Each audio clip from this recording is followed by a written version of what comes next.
नमस्कार साथियों, स्वागत है आपका जीएस मंच में। उम्मीद करते हैं आप अच्छे होंगे और आपकी पढ़ाई अच्छी चल रही होगी। आज के क्लास में संविधान संशोधन के दूसरे पार्ट को लेकर आए हैं। पहले पार्ट में लगभग 10 से 12 संविधान संशोधनों को कवर किए हैं और इस पार्ट के माध्यम से 12 से 15 संविधान संशोधनों को कवर करेंगे। यदि आप दोनों पार्टों को अच्छी तरह से तैयार कर लेते हैं तो एग्जाम में आने वाले संविधान संशोधन जो भी प्रश्न होंगे वे आपके गलत नहीं होंगे। तो आइए शुरू करते हैं।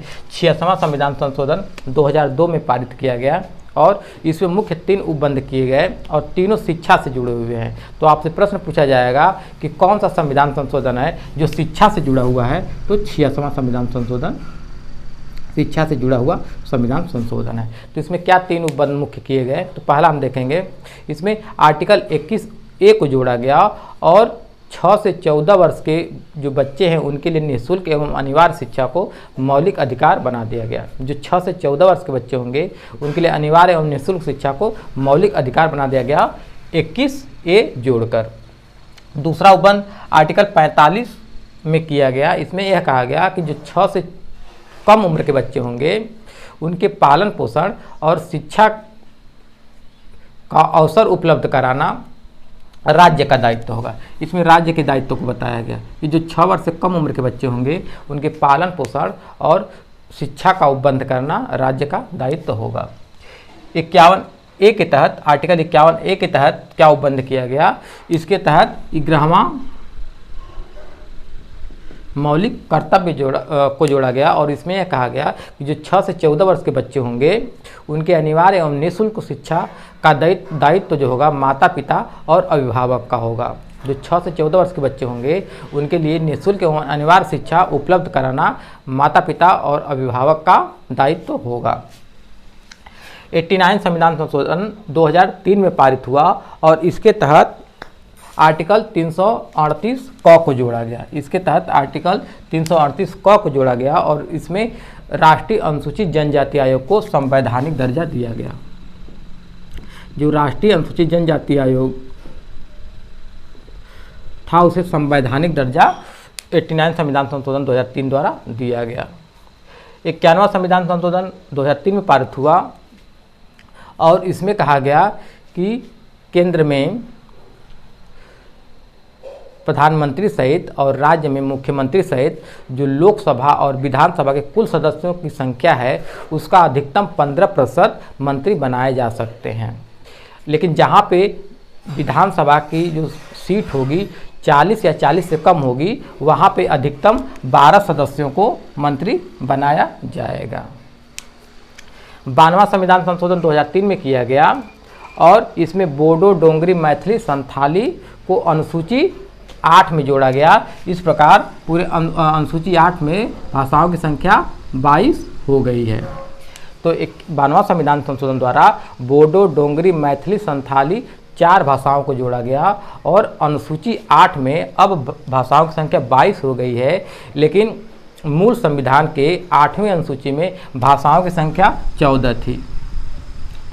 इसमें 21वां संविधान संशोधन द्वारा सिंधी को जोड़ा गया, सिंधी भाषा को जोड़ा गया। इस प्रकार भाषाओं की संख्या 15 हो गई थी। फिर 71वां संविधान संशोधन द्वारा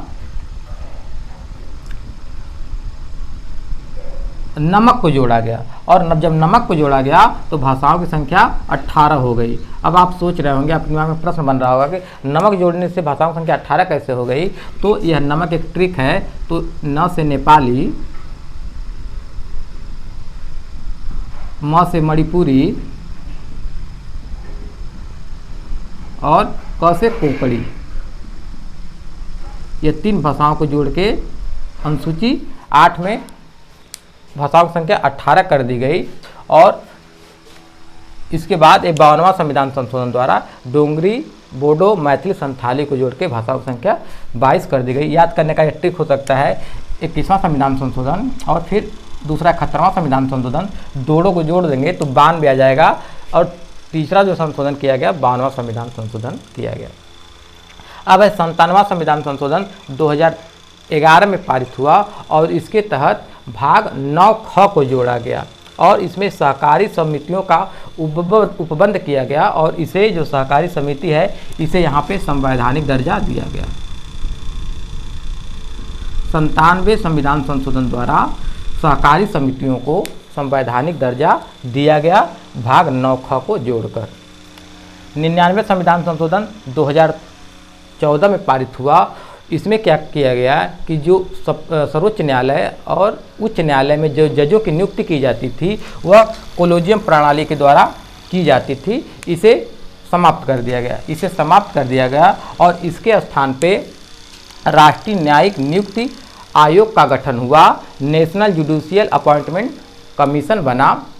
अब क्या कहा गया कि जो सुप्रीम कोर्ट और हाई कोर्ट के जजों की नियुक्ति राष्ट्रीय न्यायिक नियुक्ति आयोग के द्वारा की जाएगी, लेकिन 2015 में इसे भी रद्द कर दिया गया और पहले से चली आ रही कोलोजियम प्रणाली को पुनः लागू कर दिया गया। आपसे प्रश्न पूछा जाएगा कि कौन सा ऐसा संविधान संशोधन है जिसे असंवैधानिक घोषित करते हुए रद्द कर दिया गया, तो यह मात्र 99वां संविधान संशोधन है जिसे असंवैधानिक घोषित करते हुए रद्द कर दिया गया 2015 में। अब है 100वां संविधान संशोधन 2015 में पारित हुआ। इसके तहत भारत और बांग्लादेश के बीच भूमि हस्तांतरण किया गया और भारत की भूमि जो थी 3 बीघा कॉरिडोर भूमि बांग्लादेश को सौंपी गई। 101 संविधान संशोधन 2017 में पारित हुआ और इसके तहत जीएसटी वस्तु एवं सेवा कर को संविधान में जगह दिया गया और वस्तु एवं सेवा कर जो था गुड्स सर्विस टैक्स 1 जुलाई 2017 में पूरे देश में लागू हुआ और यह विजय केलकर समिति द्वारा विजय केलकर की समिति पर जीएसटी को लागू किया गया। और जीएसटी क्या है? जीएसटी एक अप्रत्यक्ष कर है। जीएसटी एक अप्रत्यक्ष कर है।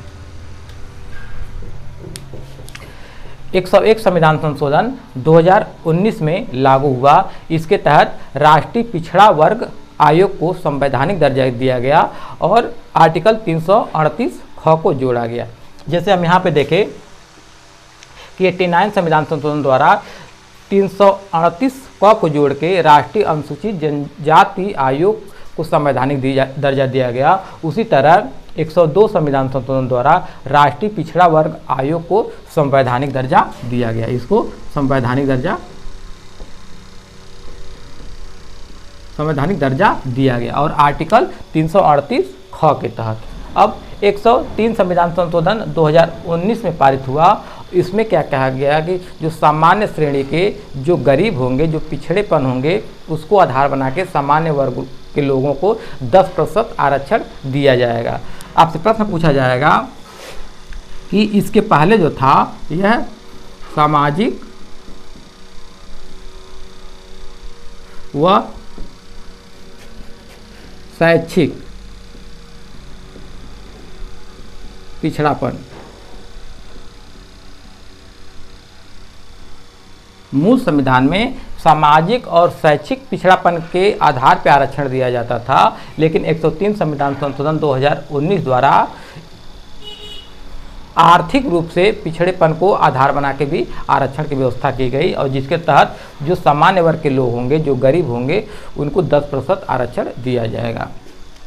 104वां संविधान संशोधन बहुत इम्पॉर्टेंट है, 2019 में पारित हुआ और इसके तहत आर्टिकल 334 में संशोधन किया गया और इसमें मुख्य 2 व्यवस्थाएं की गई।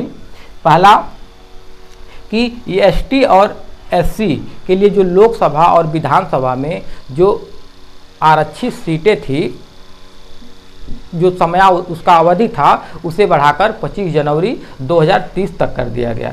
जो अनुसूचित जाति और अनुसूचित जनजाति के लिए लोकसभा और विधानसभा में जो आरक्षण था उसे बढ़ाकर 25 जनवरी 2030 तक कर दिया गया। और दूसरा उपबंध किया गया कि लोकसभा और विधानसभा में जो एंग्लो भारतीय का प्रतिनिधित्व था उसे समाप्त कर दिया गया। लोकसभा में राष्ट्रपति द्वारा 2 एंग्लो इंडियन को मनोनीत किया जाता था और विधानसभा में राज्यपाल द्वारा 1 एंग्लो इंडियन को मनोनीत किया जाता था। तो इस व्यवस्था को समाप्त कर दिया गया। अब 105वां संविधान संशोधन, जो सबसे अंतिम संविधान संशोधन है, 2021 में पारित हुआ और यह 127वां संविधान संशोधन विधेयक है। यहाँ भी ध्यान देंगे कि जो 105वां संविधान संशोधन बन के आया वह 127वां संविधान संशोधन विधेयक था। इसके तहत क्या किया गया कि 102 के तहत राष्ट्रीय पिछड़ा वर्ग आयोग का गठन किया गया, जिसे संवैधानिक दर्जा दिया गया। और 105 में यह कहा गया कि ओबीसी जो वर्ग होगा, ये ओबीसी वर्ग के जो लोग होंगे, ओबीसी की जो जातियाँ होंगे, उसका निर्धारण कौन करेगा, तो उसका निर्धारण राज्य करेगा। कौन सी जाति ओबीसी में है या ओबीसी वर्ग की है, इसका निर्धारण कौन करेगा, राज्य करेगा। उम्मीद करते हैं यह टॉपिक आपको अच्छा लगा होगा। इसी तरह पढ़ते रहिए, बढ़ते रहिए। धन्यवाद।